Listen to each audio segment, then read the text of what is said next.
मंजिल दूर नहीं। एक बार की बात है, महात्मा गौतम बुद्ध को किसी गांव में प्रवचन देने के लिए जाना था। इसलिए वह सुबह जल्दी उठे और अपने शिष्य आनंद को अपने साथ लेकर उस गांव की ओर चल दिए। महात्मा गौतम बुद्ध और आनंद को चलते चलते काफी वक्त हो गया था, लेकिन वह गांव तो आने का नाम ही नहीं ले रहा था। चलते चलते आनंद थक गया था।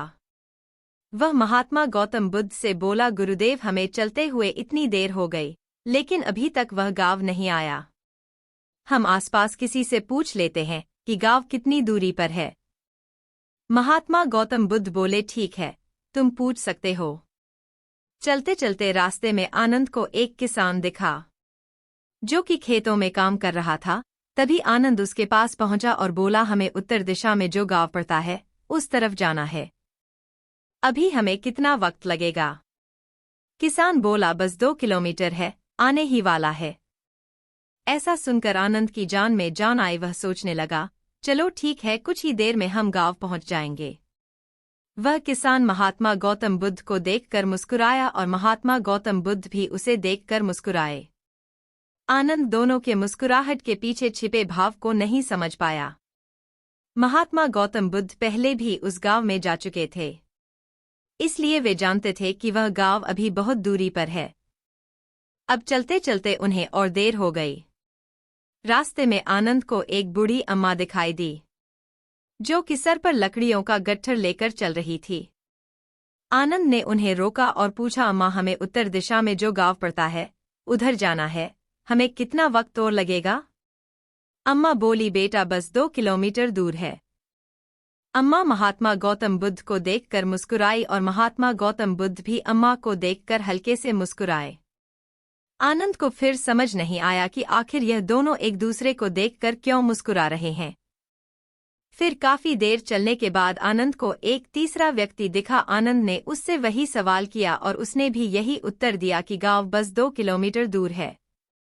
आनंद अब बहुत ज्यादा थक गया था, इसलिए उससे रहा नहीं गया। उसने गुस्से में अपना झोला फेंका और महात्मा गौतम बुद्ध के सामने हाथ जोड़कर बोला, गुरुदेव, मुझे माफ करो, लेकिन अब मेरे भीतर तनिक भी चलने की हिम्मत नहीं है। जिससे भी पूछो वह यही कह रहा है कि बस 2 किलोमीटर दूर है, लेकिन हमें चलते चलते इतनी देर हो गई। हम सुबह निकले थे, अब शाम हो रही है, लेकिन फिर भी गांव है जो वो आने का नाम ही नहीं ले रहा। महात्मा गौतम बुद्ध बोले, धैर्य रखो आनंद, कोई बात नहीं। मैं तुम्हारी परेशानी समझता हूँ। तुम्हारी तरह मैं भी बहुत थक गया हूँ। बगल में एक पेड़ है, रात भर हम उधर विश्राम करते हैं और सुबह गांव की ओर निकल जाते हैं। ऐसा सुनकर आनंद को थोड़ा चैन मिला। आनंद और महात्मा गौतम बुद्ध दोनों पेड़ के नीचे आराम से बैठ गए। आनंद बोला, गुरुदेव, एक बात समझ नहीं आई। जिससे भी मैंने रास्ता पूछा सभी 2 किलोमीटर कह रहे थे। यदि सच में रास्ता 2 किलोमीटर की दूरी पर होता तो हम कब का पहुंच जाते। महात्मा गौतम बुद्ध बोले, आनंद, में इस गांव में पहले भी जा चुका हूं। यह गांव 2 किलोमीटर नहीं 20 किलोमीटर दूरी पर है, जिसमें 6 किलोमीटर हम पार कर चुके हैं। आनंद बोला, गुरुदेव, यह गांव इतना दूर है तो आपने मुझे पहले ही क्यों नहीं बताया? महात्मा गौतम बुद्ध बोले, क्योंकि मैं नहीं चाहता था कि लंबे रास्ते का सोचकर तुम पहले से ही रुक जाओ। आनंद बोला, गुरुदेव, मैं यह जानना चाहता हूँ, वह तीनों लोग जिससे मैंने रास्ता पूछा था, आप उनको देखकर क्यों मुस्कुराए और वह भी आपको देखकर क्यों मुस्कुराए? महात्मा गौतम बुद्ध बोले, वह मुझे और मैं उन्हें देखकर समझ गया था कि हमारा काम एक ही है, दूसरों को आगे बढ़ाना। जैसे मैंने तुम्हें नहीं बताया कि गांव 20 किलोमीटर दूर है, वैसे ही वे तुम्हें नहीं बताना चाहते थे कि गांव अभी बहुत दूर है। लेकिन उन तीनों ने मिलकर हमसे 6 किलोमीटर का रास्ता तो तय करवा ही दिया। महात्मा गौतम बुद्ध आगे बोले, जब मनुष्य को पता होता है कि मंजिल पास में ही है तब उसकी गति बढ़ जाती है, लेकिन जब मनुष्य को यह पता होता है कि रास्ता बहुत लंबा है तो उसकी गति धीमी हो जाती है। जीवन के किसी भी मार्ग पर किसी भी व्यक्ति की गति धीमी ना हो, इसलिए उसे हमेशा प्रोत्साहित करते रहना चाहिए कि बस मंजिल आने ही वाली है। महात्मा गौतम बुद्ध की यह बात सुनकर शिष्य आनंद ने उन्हें दंडवत प्रणाम किया। आनंद बोला, गुरुदेव, यह मेरा सौभाग्य है कि आप मेरे गुरु हैं। आपके साथ मुझे हमेशा ही कुछ सीखने को मिलता है। इस रास्ते की यात्रा में भी आपने मुझे बहुत कुछ सिखा दिया है। मैं समझ चुका हूँ, यदि मनुष्य को मंजिल से प्यार हो तो उसे अपने आप को बार बार यही समझना होगा कि बस थोड़ी दूर और, इस प्रकार एक दिन वह अपनी मंजिल पर पहुंच जाएगा। महात्मा गौतम बुद्ध और आनंद ने पेड़ के नीचे रात भर विश्राम किया और सुबह गांव की तरफ निकल गए। महात्मा गौतम बुद्ध की शिक्षा। मनुष्य को हमेशा खुद को आगे बढ़ाते रहना चाहिए। उसे इस बात का यकीन होना चाहिए कि मंजिल है और बहुत पास है। वह दूरी तभी घटेगी जितना हम आगे बढ़ेंगे। तो अपने कदमों को तेज करो और खुद से हमेशा यही कहो कि मंजिल दूर नहीं, मंजिल पास है। लक्ष्य प्राप्ति में आने वाली बाधाएं। बहुत समय पहले की बात है। महात्मा गौतम बुद्ध एक गांव से होकर गुजर रहे थे। उस गांव में एक तालाब था। महात्मा गौतम बुद्ध और उनके सभी शिष्य तालाब के पास आकर रुक गए। तभी वहां एक लड़का अपनी मां के साथ पानी भरने आया। उस लड़के की नज़र महात्मा गौतम बुद्ध पर पड़ी। वह महात्मा गौतम बुद्ध को पहले से ही जानता था। वह जानता था कि महात्मा गौतम बुद्ध बहुत ज्ञानी हैं और वे सभी के प्रश्नों का उत्तर देते हैं और सभी के समस्याओं का समाधान भी बताते हैं। वह लड़का महात्मा गौतम बुद्ध के पास गया और बोला, मैं बहुत बड़ा कुछ करना चाहता हूँ, लेकिन जब मैं कुछ करने का प्रयास करता हूँ तो मैं उस कार्य को पूरा नहीं कर पाता हूँ। मुझे समझ नहीं आता है कि मैं कहाँ गलती कर रहा हूँ। इसलिए मैं आपसे यह प्रश्न पूछना चाहता हूँ कि लक्ष्य को प्राप्त करते समय ऐसी कौन सी कठिनाइयों का सामना करना पड़ता है जिसको पार करने के बाद ही कोई व्यक्ति सफलता प्राप्त हो सकती है। महात्मा गौतम बुद्ध उस लड़के की ओर मुस्कुराते हुए देखकर बोले, जब तक तुम अपने लक्ष्य की ओर कदम नहीं बढ़ाते हो तब तक सफलता से जुड़ा हर प्रश्न, हर उत्तर अधूरा है। महात्मा गौतम बुद्ध ने इस उपदेश को समाप्त कर अपने सभी शिष्यों के साथ आगे की यात्रा जारी रखी। उस लड़के ने भी अपनी मां के साथ घर लौटने का निर्णय किया और घर वापस आ गया। अगले दिन जब वह लड़का अपनी मां के साथ वापस तालाब पर पानी भरने आया तो उसने देखा कि कल तालाब में जो कमल की केवल कलियां थीं, वे आज पूरी तरह से खिल चुकी थीं। उसकी मां को इस पर यकीन नहीं हो रहा था। उसने अपनी मां से कहा, बेमौसम इतने सारे फूलों का एक साथ खिलना, ऐसी घटना तो मैंने आज तक नहीं देखी। यह सब महात्मा गौतम बुद्ध के यहाँ आने के कारण हुआ है, अर्थात यह उनका ही प्रभाव है। उस समय वह लड़का सोचने में खो गया। उसने तुरंत ही तालाब से एक कमल का फूल तोड़ा और मन में यह सोचना शुरू किया कि यदि तालाब की यह खूबसूरती महात्मा गौतम बुद्ध के प्रभाव के कारण है तो मुझे महात्मा गौतम बुद्ध से जरूर मिलना चाहिए। शायद वह मुझे कुछ सीखने के लिए संकेत देना चाह रहे हैं। सोचते सोचते उसने तय कर लिया कि वह महात्मा गौतम बुद्ध से जरूर मिलेगा और महात्मा गौतम बुद्ध की वो आवाज मन में गूंज रही थी, तुम लक्ष्य की ओर कदम नहीं बढ़ाओगे तब तक सफलता से जुड़ा हर प्रश्न, हर उत्तर अधूरा है। तब उस लड़के ने कमल का फूल एक मटके में रख लिया और उस लड़के ने यह निश्चय किया कि वह महात्मा गौतम बुद्ध से मिलकर ही रहेगा। उसके मन में जो भी प्रश्न थे उनके उत्तर जानने का उसने निश्चय किया। उस लड़के ने तुरंत ही अपनी मां से कहा, मैं महात्मा गौतम बुद्ध से मिलने जा रहा हूं। वे बहुत आगे तक नहीं गए होंगे। अगर मैं जल्दी जल्दी चलूं तो एक दिन में ही मैं उन तक पहुंच जाऊंगा और एक दो दिन में मिलकर घर वापस आ जाऊंगा। उस लड़के की मां ने उसे बहुत समझाने की कोशिश की, लेकिन वह लड़का नहीं माना और तुरंत ही सफर की तरफ निकल पड़ा। वह मार्ग पर बहुत ही तेजी से चल रहा था। बहुत कम समय में ही उसने अपने गांव को पार कर लिया। चलते चलते उसकी थकान बढ़ रही थी, जिससे उसकी रफ्तार कम होने लगी थी। लेकिन उसने हार नहीं मानी, धीरे धीरे चलता रहा और चलते चलते जंगल में पहुंच गया। जंगल को देखकर उसके मन में डर उत्पन्न हुआ। उसने सोचा कि मैंने आज तक जंगल पार नहीं किया है और इस जंगल में कई जंगली जानवर भी हैं। यदि मैं रास्ता भटक गया तो मैं महात्मा गौतम बुद्ध तक कभी नहीं पहुंच पाऊंगा, और यदि मैं किसी गलत रास्ते पर चला गया तो मुझे कम से कम 2 दिन और लगेंगे। महात्मा गौतम बुद्ध तक पहुंचने के लिए और यदि वह मुझसे बहुत आगे निकल जाते हैं तो मुझे बाकी रास्ते का भी पता नहीं चल पाएंगे और फिर मैं महात्मा गौतम बुद्ध से कभी नहीं मिल पाऊंगा। वह लड़का इसी सोच विचार में डूबा हुआ था, तभी उसने देखा कि उसी रास्ते से एक घोड़े की सवारी आ रही थी। लड़के ने उस घुड़सवार से कहा, क्या तुम मुझे जंगल पार करवा दोगे? मुझे महात्मा गौतम बुद्ध से मिलना है और मुझे ये कमल उन्हें देना है। इस पर घुड़सवार ने कहा, मैं आपको जंगल तो पार नहीं करवा सकता, लेकिन मैं आपकी मदद कर सकता हूँ। यह कमल वाला मटका मैं महात्मा गौतम बुद्ध तक पहुंचा सकता हूँ। उस लड़के ने फिर सोचा और विचार किया, यदि मैं पैदल चलूं तो बहुत समय लगेगा और शायद मैं महात्मा गौतम बुद्ध से मिल न पाऊं। लेकिन यदि मैं इस मटके को घुड़सवार को दे दूं तो वह बहुत जल्दी महात्मा गौतम बुद्ध तक पहुंचा देगा। इससे मेरा काम आसान हो जाएगा और मैं जो मन में चाहता हूं वो भी पूरा हो जाएगा।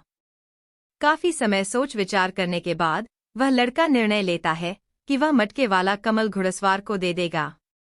वह उस मटके को उस घुड़सवार के हाथों सौंपने ही वाला था कि तभी उसे याद आया कि इस कमल को महात्मा गौतम बुद्ध तक पहुंचाने के पीछे उसका क्या उद्देश्य था।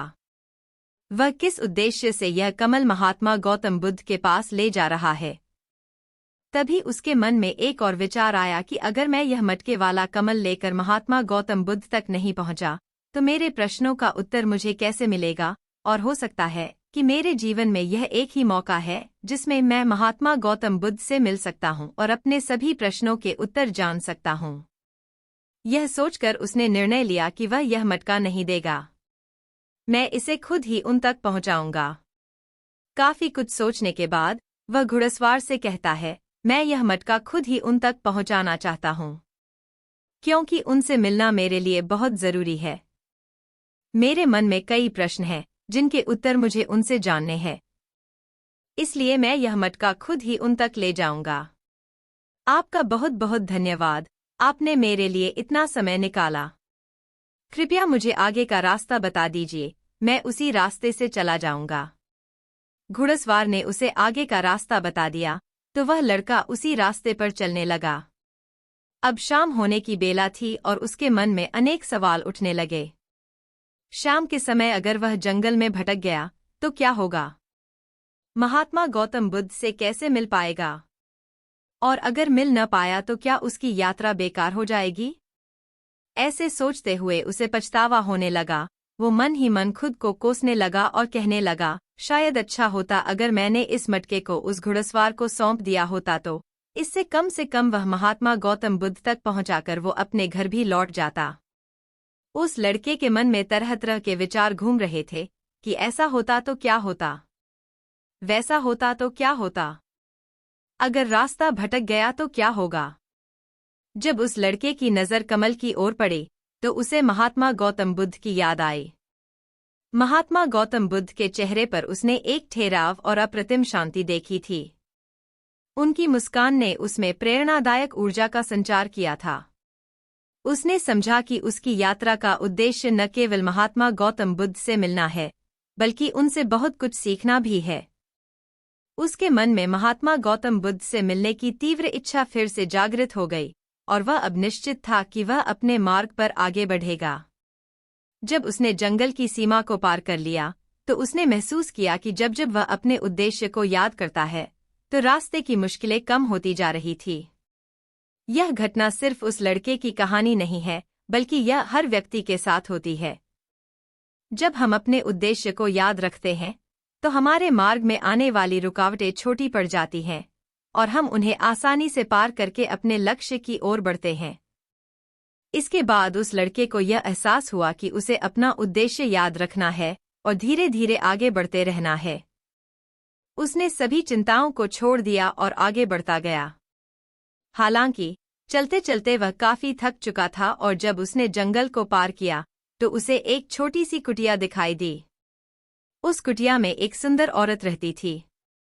वह लड़का थक चुका था और उसे जोरों की प्यास लग रही थी। वह कुटिया में चला गया और वहां पर उस औरत से पानी मांगा। उस औरत ने उस लड़के को पानी पिलाया और लड़के से पूछा वो इस तरह क्यों भटक रहा है, तो उस लड़के ने उत्तर दिया कि वो महात्मा गौतम बुद्ध के ज्ञान का अभिलाषी है और वो महात्मा गौतम बुद्ध से मिलना चाहता है। तभी उस औरत ने लड़के से पूछा, आखिर तुम महात्मा गौतम बुद्ध से मिलना क्यों चाहते हो? तब वह लड़का कहता है, मेरे मन में बहुत सारे प्रश्न हैं जिनका उत्तर जानने के लिए मैं उनसे मिलने जा रहा हूँ। वह लड़का अपनी बातें कह रहा था, जबकि दूसरी ओर उस औरत के मन में उस लड़के के प्रति प्रेम जाग रहा था। मन ही मन वह औरत उस लड़के पसंद करने लगी थी।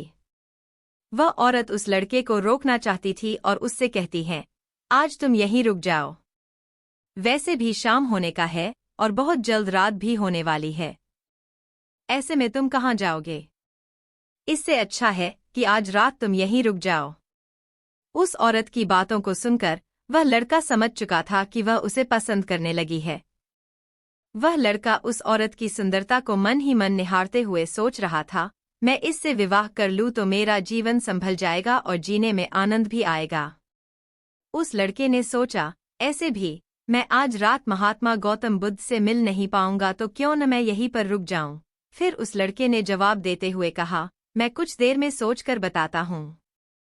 लड़का इस विषय में सोचता रहा, तब तक उसके मन में फिर से महात्मा गौतम बुद्ध की वो बात याद आई।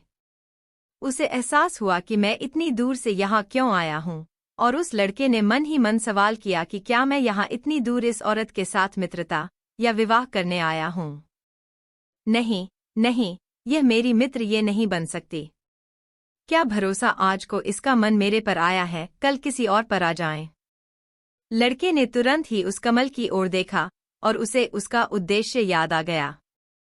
उसने जल्दी से निर्णय लिया कि वह आगे अपनी लक्ष्य की ओर कूच करेगा। उसने औरत को मना किया और अपने मार्ग की ओर प्रस्थान किया।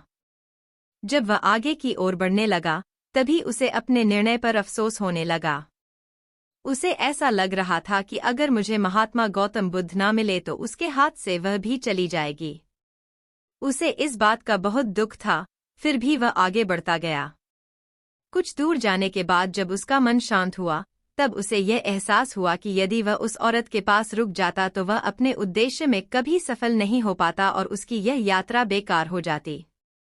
उसको तब एक और बात का स्मरण हुआ कि कोई भी वस्तु या व्यक्ति जो हमें अपने उद्देश्य से भटकाने का प्रयास करे, उससे तुरंत ही दूरी बना लेनी चाहिए और हमें हमेशा अपना उद्देश्य याद रखना चाहिए।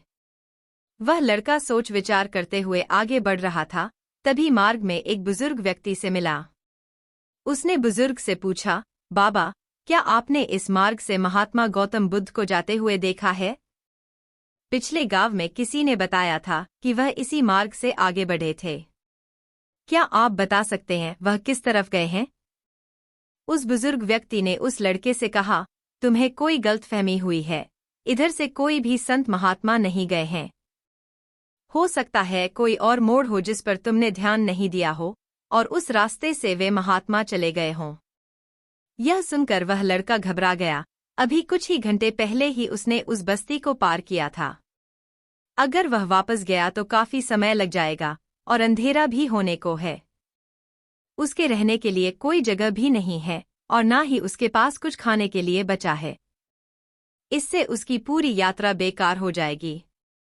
मुझे तो लगता था कि मैं महात्मा गौतम बुद्ध से मिल पाऊंगा, लेकिन अब लगता है कि उनसे मिलना इस जन्म में तो संभव नहीं है। इस प्रकार के कई विचार उस लड़के के मन में उमड़ने लगे थे। वह लड़का खुद पर संदेह करने लगा। जैसे ही उसके मन में इस प्रकार के विचार उत्पन्न हुए, मानो उसके पैरों में किसी ने बेड़ियां डाल दी हो। वह बार बार केवल एक ही बात सोच रहा था, आखिर मुझे वह क्यों नहीं दिखाई दिया?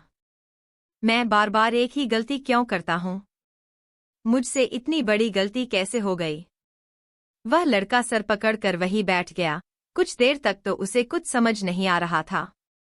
तभी उस लड़के को उसकी माँ की बात याद आई कि हर गलती में कोई न कोई सीख छुपी होती है, जो हमारे जीवन को और भी बेहतर बनाती है। और इस बात को सोचते ही उसका मन पूरी तरह से शांत हो चुका था और वह लड़का बार बार अपने मन में एक ही बात दोहरा रहा था कि हर गलती में सीख छुपी होती है और वह हमें और बेहतर बनाने आती है। उस लड़के ने अपनी गलती को स्वीकार किया। हाँ, मुझसे गलती हो गई है। मैं जल्दीबाजी में बिना सोचे समझे मार्ग में आगे बढ़ रहा था। जैसे जैसे लोगों ने कहा, उसी तरह से वह आगे की ओर बढ़ता गया। उसकी गलती स्वीकार करते ही उसका मन शांत हो गया। उसकी आशा अब निराशा में बदल चुकी थी। वह एक पेड़ के नीचे बैठा हुआ था। तभी उसने देखा कि कुछ जानवर नदी में पानी पी रहे थे। यह सब देखकर उस लड़के को याद आया कि जब वह पहली बार महात्मा गौतम बुद्ध से मिला था तो वह पानी के पास मिला था और महात्मा गौतम बुद्ध के साथ उनके कई शिष्य भी थे। सभी को पानी की जरूरत तो पड़ेगी ही। इस बात पर उस लड़के को तुरंत यह समझ में आया कि महात्मा गौतम बुद्ध भी उसी रास्ते से भ्रमण कर रहे होंगे। तभी उसने सोच विचार कर तय किया कि वापस जाने से अच्छा है क्यों न मैं नदी के किनारे किनारे होते हुए आगे की ओर बढ़ता रहूं। ऐसा सोचते ही उस लड़के ने तुरंत रास्ता बदल दिया और अब नदी के रास्ते आगे बढ़ता गया। जैसे जैसे वह आगे बढ़ता गया उसका मन और भी हल्का होता गया। इस अनुभव के साथ उसने महसूस किया कि जब मन शांत होता है तो हमारा मन बहुत हल्का हो जाता है। हम जल्दबाजी नहीं करते और न ही किसी में या खुद में कमियां ढूंढते हैं। हमारी बुद्धि पहले से बेहतर काम करने लगती है। उसने यह भी महसूस किया कि खुद से शिकायत करना एक बहुत बड़ी कमी है जो हमें दुख और पीड़ा देती है। चलते चलते उसके मन में यह विचार आया कि यदि वह अपने गांव में ही रुक जाता तो यह सारे अनुभव कभी नहीं होते। ऐसा सोचते सोचते वह मार्ग में आगे बढ़ता गया। तब उसे महात्मा गौतम बुद्ध के कुछ शिष्यों पर नजर पड़ी। उन्हें देखकर वह बहुत खुश हुआ। महात्मा गौतम बुद्ध के शिष्यों को देखकर वह तेजी से आगे बढ़ा और अंत में महात्मा गौतम बुद्ध तक पहुंच गया। जब वह महात्मा गौतम बुद्ध से मिला तो उन्हें प्रणाम किया और तुरंत ही उन्हें कमल का फूल भेंट किया। महात्मा गौतम बुद्ध उस कमल के फूल को अपने हाथों में लेते हुए बोले, बहुत सुंदर, यह कमल पूरी तरह खिल चुका है। 2 दिन पहले ही तुमने मुझसे पूछा था कि लक्ष्य को पार करने के लिए कौन सी कठिनाइयों को पार करना पड़ता है। तुम्हारा ये धैर्य और मुस्कान देखकर लग रहा है तुमने रास्ते में बहुत सारे अनुभव को इकट्ठा करके अपने जीवन रूपी पुस्तक में संजोकर रख लिया है। इस पर उस लड़के ने रास्ते में घटित सारी घटनाएं महात्मा गौतम बुद्ध को बता दी। तब महात्मा गौतम बुद्ध बोले, मैं तुम्हारे सारे सवालों का उत्तर दूंगा। लक्ष्य प्राप्ति में आने वाली बाधाएं। तब महात्मा गौतम बुद्ध कहते हैं, बिना कोशिश के हर चीज अधूरी है। जब इंसान किसी लक्ष्य को प्राप्त करने के लिए रास्ते पर चलता है तो सबसे पहले अपने अनुभव से ही सीखता है। जब धीरे धीरे उसकी बुद्धि बढ़ने लगती है तो वह दूसरों के भी गलतियों से सीखने लगता है। जीवन में लक्ष्य प्राप्ति के लिए एवं किसी उद्देश्य में सफलता प्राप्त करने के लिए हमें उस रास्ते पर चलना पड़ेगा, तभी हम सफलता प्राप्त करने की रहस्य को जान पाएंगे। हर लक्ष्य को हासिल करने में कुछ चुनौतियां आती हैं और इनका समाधान करने के बाद ही हम अपने लक्ष्य तक पहुंच सकते हैं। अगर तुमने उन चुनौतियों का सामना कर लिया तो तुम अपने लक्ष्य को हासिल कर लोगे। अपने लक्ष्य की पहचान और उसके प्रति समर्पित रहो। तुम जैसे कि यह कमल का फूल मुझ तक पहुंचाना चाहते थे और तुम्हारा उद्देश्य भी यही था और तुमने यह समझ लिया था कि इस फूल को मुझ तक पहुंचाने के पीछे तुम्हारा वास्तविक उद्देश्य क्या था। हर बार जब तुम इस फूल को देखते थे तो तुम्हें तुम्हारा उद्देश्य याद आ जाता था। तुमने अपने अनुभव से सीखा कि मंजिल तक कैसे पहुंचा जाए। तुम्हारे मन में कई तरह के डर और संदेह उत्पन्न हो रहे थे। क्या पता तुम मुझ तक पहुंच पाओगे या नहीं? क्या पता इस जंगल को पार कर पाओगे या नहीं? तुमने कभी आज तक जंगल पार नहीं किया था और तुम्हें रास्ते में कई तरह की रुकावटें झेलनी पड़ी। जब हमारे रास्ते में तरह तरह की रुकावटें उत्पन्न होती हैं तो हमारा मन बाधित होने लगता है और हम अपने लक्ष्य से भटक जाते हैं। लेकिन जब हम अपना सारा ध्यान रुकावट से हटाकर अपने उद्देश्य पर लगाते हैं तो सारी रुकावटें खुद ही छोटी लगने लगती हैं और हम आसानी से पार करते जाते हैं। सफलता की ओर लक्ष्य को समर्पित। शुरुआत में सभी की यही समस्या होती है, वह नहीं समझ पाते हैं कि उन्हें जीवन में सफल होना आवश्यक क्यों है। क्यों वह कुछ करना चाहते हैं। उनके सामने बहुत सारी परेशानियां आती रहती हैं और वे उन परेशानियों के सामने हार मान लेते हैं। लेकिन जैसे जैसे आप आगे बढ़ते हैं और अपने लक्ष्य के प्रति पूर्ण रूप से समर्पित होते हैं तो सफलता की ओर बढ़ना आसान हो जाता है। लक्ष्य हमेशा आंखों के सामने रखना।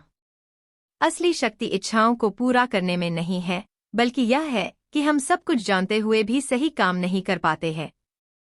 अगर हम अपने उद्देश्य की ओर बढ़ते हुए किसी भ्रमजाल के आकर्षण का मोहपाश में फंसकर रुक जाते हैं और हमारी लक्ष्य प्राप्ति की यात्रा अधूरी रह जाती है। जैसे कि इस यात्रा के दौरान तुमने हमेशा फूल को अपने साथ रखा, वैसे ही हमें उद्देश्य को हमेशा सामने रखना चाहिए। हमारा लक्ष्य हमेशा आंखों के सामने होना चाहिए ताकि हमें निर्णय लेने में आसानी हो। महात्मा गौतम बुद्ध की शिक्षा। समर्पण, संघर्ष और ध्यान, ये 3 गुण हमें जीवन में सफलता की दिशा में आगे बढ़ने में मदद करते हैं। हमारे लक्ष्य को समझना, समर्पित रहना और हमेशा आंखों के सामने रखना हमारे उस मार्ग को प्रशस्त करता है जो हमें सफलता की ओर ले जाता है। रास्ते में आने वाली रुकावटों को समझकर उनसे अनुभव एकत्रित कर हम अपने उद्देश्य को प्राप्त कर सकते हैं। जीवन की यात्रा में हमें सही निर्णय लेने की क्षमता, स्थिरता और अनुभव की आवश्यकता होती है। इन गुणों के साथ हम सफलता की ओर बढ़ सकते हैं और अपने सपनों को पूरा कर सकते हैं।